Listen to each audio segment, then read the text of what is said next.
Hello दोस्तों, नमस्ते। मैं अभिनव सरोवा। आज हम आपके सामने फिर से प्रस्तुत हैं राजस्थान माध्यमिक शिक्षा बोर्ड की कक्षा 12 के हिंदी साहित्य विषय के काव्यांग परिचय में नामक भाग में शामिल अलंकार विषय को लेकर। अलंकार में चूंकि कक्षा 12 में इस वर्ष 8 में से 5 अलंकार ही रखे गए हैं, 3 अलंकारों को हटा दिया गया है।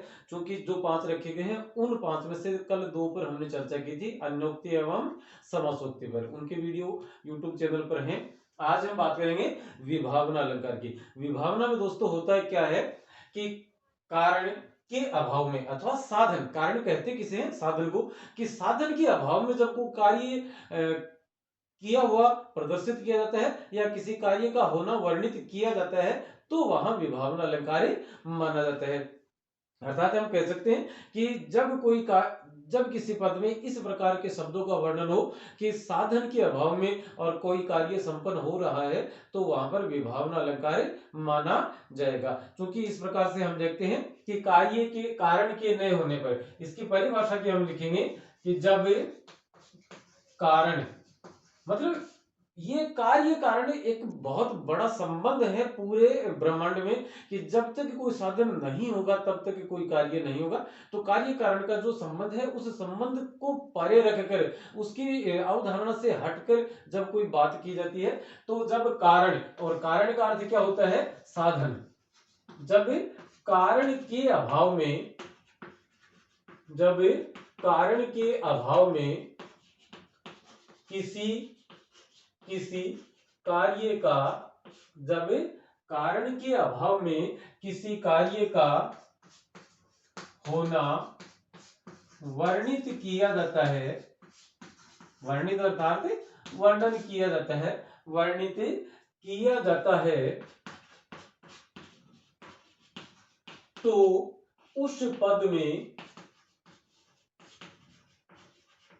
उस पद में विभावना अलंकार, उस पद में विभावना अलंकार माना जाता है।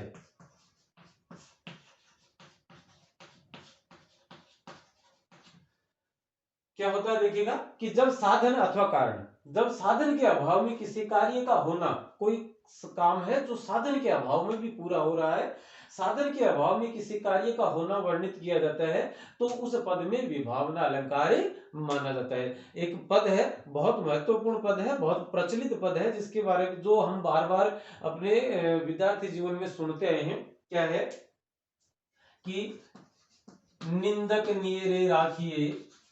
अच्छा सॉरी, इससे पहले हम एक बात और कर देते हैं कि कार्य हो रहा है, साधन के अभाव में हो रहा है, तब उस पद में जैसे कुछ एक शब्द होते हैं, बिन, बिनु अथवा बिना, कि ये बिन, बिनु, बिना, ऐसे जो नकारात्मक तो नहीं कहेंगे, लेकिन साधन के अभाव की दो तक जो शब्द हैं वो उस पद में इस्तेमाल किए जाते हैं, प्रयुक्त किए जाते हैं। तो अब हम वो है पद लिखते हैं जो बहुत प्रचलित है, बार बार देखा गया है, और क्योंकि जो भी कभी भी ऐसी कोई बातें चलती हैं तो उस पद का इस्तेमाल अमूमन किया जाता है, हम सुनते आते हैं।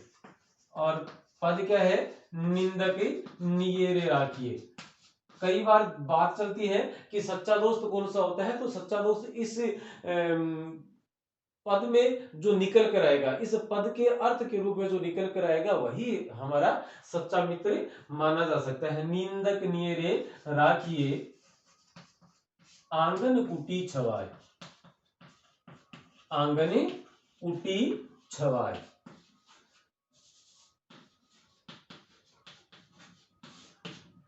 बिन पानी साबुन बिना, बिन पानी साबुन बिना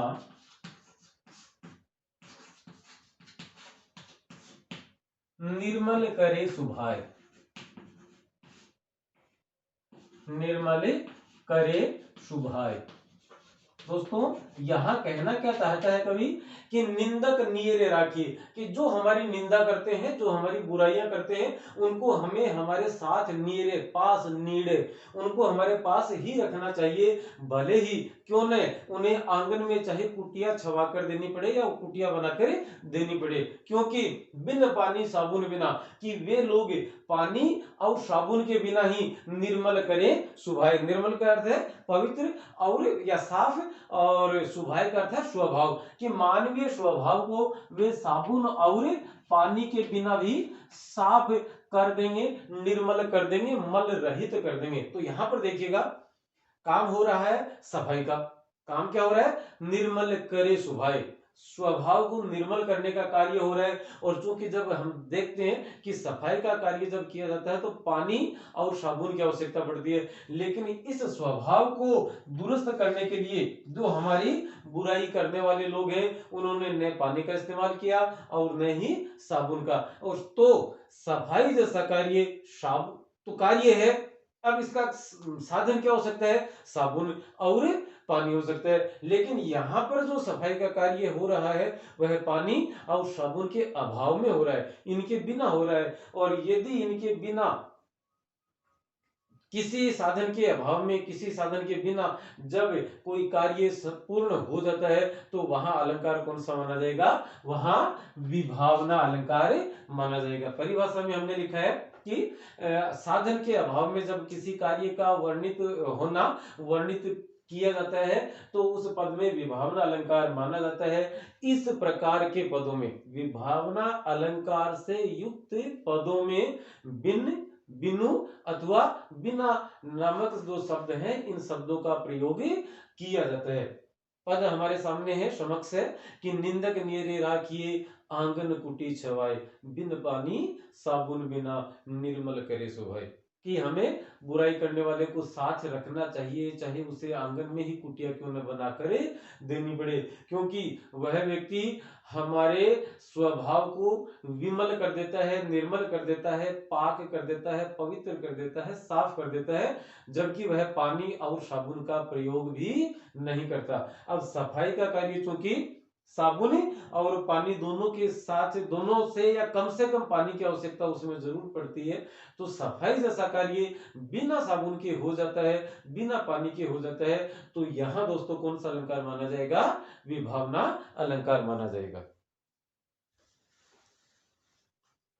आगे हम एक पद और लेते हैं जहां परब्रह्म, परमेश्वर या ईश्वर की बात की गई है कि वो क्या करते हैं, क्या नहीं करते हैं, और किस प्रकार से जो चीजें हैं जिनसे काम होना चाहिए वो काम, उन साधनों का इस्तेमाल किए बगैर, उन साधनों का प्रयोग किए बगैर वे और सारे काम निपटा देते हैं, उस बारे में बात की गई है। तो देखिए बिनु पद चले सुने बिनु का ना, पद है बिनु पद चले सुने बिनु का ना, सुने बिनु का ना, बिन कर कर्म,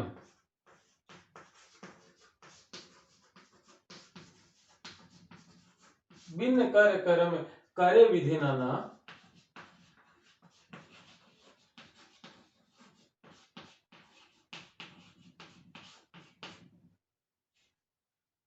आनन रहित सकल रस भोगी, आनन रहित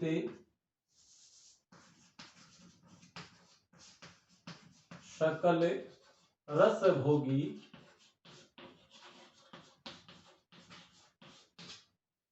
आनन रहित सकल रस भोगी, बिनु वाणी, बिनु वाणी, बिनु वाणी बक्ता बड़ जोगी।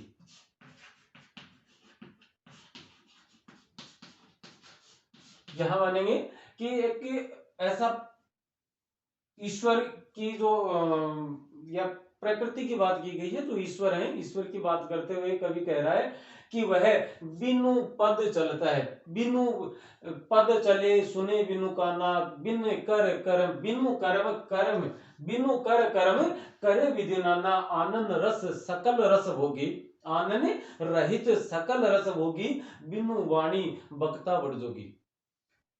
बहुत सारे कार्य, समस्त कार्य ऐसे हैं जो किसी न किसी साधन के द्वारा संपन्न किए जाते हैं, लेकिन यहाँ पर ब्रह्म या परमेश्वर के बारे में बताया गया है कि बिनु पद चले, कि वह पैरों के बिना चलता है। बिनु शब्द आ गया, वह पैरों के बिना चलता है। सुने बिनु काना, वह कान के अभाव में सुनता है, जबकि सुनना क्रिया जो है वह कान के माध्यम से ही संपादित की जाती है। बिनु कर कर्म, वह बिना हाथों के, कर्म नहीं हाथ, वह बिना बिनु कर कर्म, वह बिना हाथों के भी कर्म कार्य करता है।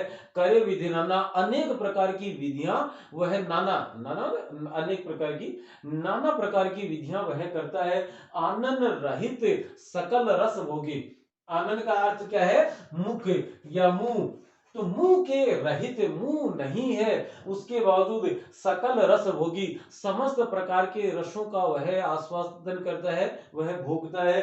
बिनु वाणी बक्ता बड़ जोगी, वह बिना वाणी का है, बिना जीव का है, बावजूद इसके वह सब कुछ बकता है, बोलता है। इस प्रकार का वह परब्रह्म परमेश्वर है। तो यहाँ पर जितने भी कार्य हो रहे हैं वो सभी साधन के अभाव में हो रहे हैं, कारण के अभाव में हो रहे हैं। और जब कारण के अभाव में कारण के अभाव में जब कोई कार्य संपादित होता है तो वहां कौन सा अलंकार माना जाता है?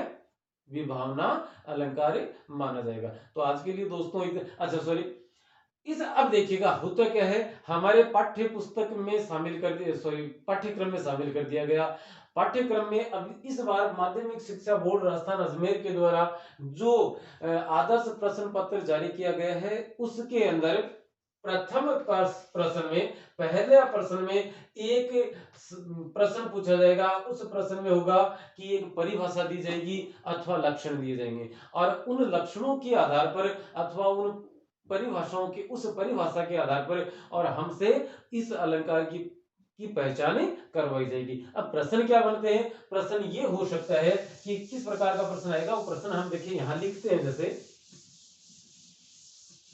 प्रश्न एक, पहला तो जैसे संभावित प्रश्न है, संभावित प्रश्न है कि कारण के अभाव में, संभावित प्रश्न हमारा है कारण के अभाव में कार्य संपादित या वर्णित, संपादित या वर्णित किया जाता है अलंकार की, या किया जाता है किस अलंकार की पहचान है, किस अलंकार में होता है। तो यहां पर एवच्छेद में आ गया जैसे अन्योक्ति, समासोक्ति अथवा विभावना। तो हमारा उत्तर क्या होगा? ये से होगा, और इस से का क्रमांक और इसका ये है उत्तर, ये है पूरा नाम। हमें अपनी उत्तर पुस्तिका में प्रश्न उत्तर संख्या 1 के जो भी जिस भी पार्ट में यह है उसका क्रमांक लगाते हुए हम इसका उत्तर लिख देंगे। दूसरा इसमें क्या होता है कि कारण के अभाव में कार्य संपादित होता है अथवा वर्णित होता है। दूसरा जैसे ये प्रश्न संभावित प्रश्न बन सकते हैं कि बिनु, बिन अथवा बिना शब्दों का प्रयोग किस अलंकार में किया जाता है? तो वहां भी विभावना अलंकार में किया जाता है। और तीसरा बनता है जैसे कार्य कारण संबंध का निषेध। तीसरा प्रश्न क्या बनता है कि कार्य कारण संबंध का निषेध, कार्य कारण, कार्य का कारण का अर्थ यहां पर आप किससे लेंगे? साधन से ही हमें लेना है। कार्य कारण संबंध का, कार्य कारण संबंध होता है, कार्य कारण संबंध का निषेध, निषेध का अर्थ होता है मनाही, निषेध किस अलंकार में माना जाता है, किस अलंकार में पाया जाता है? तो इसका जवाब भी हमारा क्या होगा? विभावना अलंकार। विभावना अलंकार में कार्य और कारण का जो संबंध है उस संबंध का निषेध हो जाता है, मनाही हो जाती है, उसका निरोध हो जाता है। उसके अभाव में भी कार्य संपादित किया जा सकता है, पूर्ण किया जा सकता है। तो इस प्रकार के जो पद आएंगे उन पदों में क्या माना जाएगा? विभावना अलंकार। एक तो एवच्छेद वाले प्रश्न हो गए। अब नंबर 25वां जो प्रश्न है हमारा, प्रश्न पत्र का जो 25वां प्रश्न है, उस प्रश्न में क्या होगा दोस्तों उस प्रश्न में किन्हीं दो अलंकारों के नाम देकर प्रश्न किया जाएगा कि विभावना अलंकार को उदाहरण सहित समझाइए। तो उदाहरण सहित समझाने का क्या रहेगा, तो हम इसके उत्तर में लिखेंगे सबसे पहले परिभाषा, और परिभाषा लिखने के पश्चात उसका एक पद यहाँ पर हम अपनी उत्तर पुस्तिका में लिखेंगे। तो यह तो समझाने का अर्थ तो हो गया, उसकी परिभाषा लिखिए, और उदाहरण का अर्थ हो गया कि इस प्रकार का एक दोहा, एक छंद, एक पद हमें लिखना है जिसमें पूछा गया अलंकार विद्यमान हो, इस प्रकार का। तो जैसे निंदक नीरे राखिए, आंगन कुटी छवाए, बिन पानी साबुन बिना निर्मल करे सुभाए। और परिभाषा में क्या लिखेंगे, जब कारण के अभाव में कार्य का होना वर्णित किया जाता है तो वहां विभावना अलंकार माना जाता है। तो इस प्रकार से प्रश्न आएंगे। हालांकि 25 नंबर का जो प्रश्न है उसमें भी दो विकल्प हमारे समक्ष होंगे, कोई एक करना है। हो सकता है विभावना और अन्योक्ति, हो सकता है विभावना और समस्योक्ति, हो सकता है प्रतीक और व्यतिरेक, हो सकता है कोई भी दो वहां हमारे सामने होंगे। उन दोनों में से किसी एक को चुनते हुए हमें उसकी परिभाषा लिखनी है और ऐसा एक पद लिखना है जिस पद में उस अलंकार के लक्षण अथवा उसके गुण उपस्थित हो। तो आज के लिए दोस्तों इतना ही। अगले वीडियो में हम फिर मिलेंगे प्रतीक और व्यतिरेक अलंकारों के साथ। तब तक के लिए नमस्ते, शुक्रिया, अभिनंदन है आपका बहुत बहुत।